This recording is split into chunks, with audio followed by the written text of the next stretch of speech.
Good morning. This is being pre-recorded April 3rd or August 3rd, 2021. I was reminded of a concern that the IEEE expressed about devices on being used on planes and how dangerous it is. Now, the article I'd like to share with you is actually from a little while ago, quite a while ago, but I don't think there's been anything really that has changed in it. Now, for those that aren't aware, the IEEE is considered to be the top organization for electrical engineers and electricians to be members of. That's IEEE there. And they're very much a science based organization, although they seem to regularly be promoting more wireless devices everywhere. But their comments about wireless devices on planes is interesting.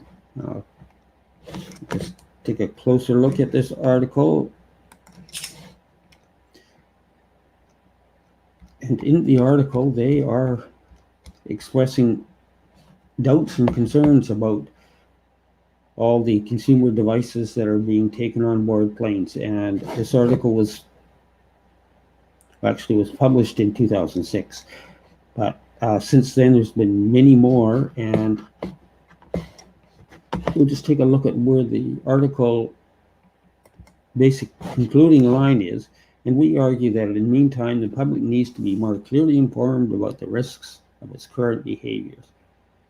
This is prompted because so many people refuse to believe that the electronics they're carrying on board the planes are a concern.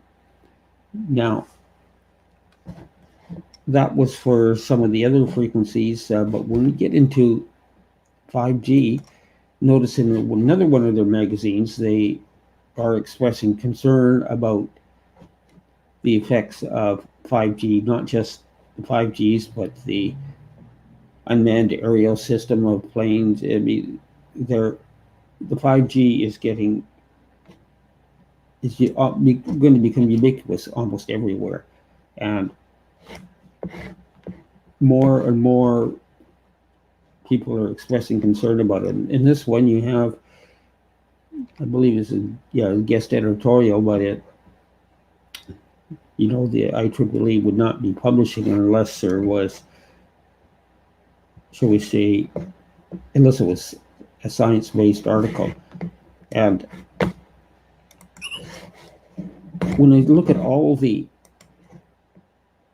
mounting evidence to show that there are problems with not just wireless radiation, but especially 5G and being deployed, and I guess you could say the leading pushes coming from the industry supported Federal Communication Commission, which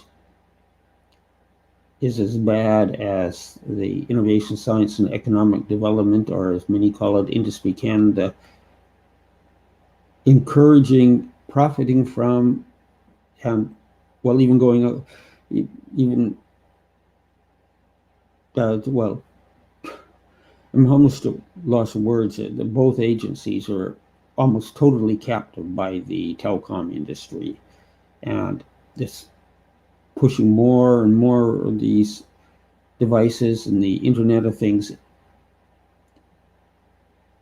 that it is going to start not just conflicting as it already is with animals and people in affecting their, shall we say, internal electronics and how they function and operate. If you have any doubt about your body being electrical, that why is it they can use electric pacemakers to help people, that our bodies respond to electricity, and we can't forget that. Now, the FAA in the States probably is one of the agencies, I guess you could say, that sets worldwide aviation standards, and they don't seem to have a concern about whether navigation systems, etc., start collapsing on planes. I guess we need a few planes and tragic accidents before suddenly they'll realize that there's too much electromagnetic radiation out there and it is causing harm and danger to people. I can only hope that they wake up before there's a lot of accidents that start to occur. Thanks very much for watching this segment of electromagnetic radiation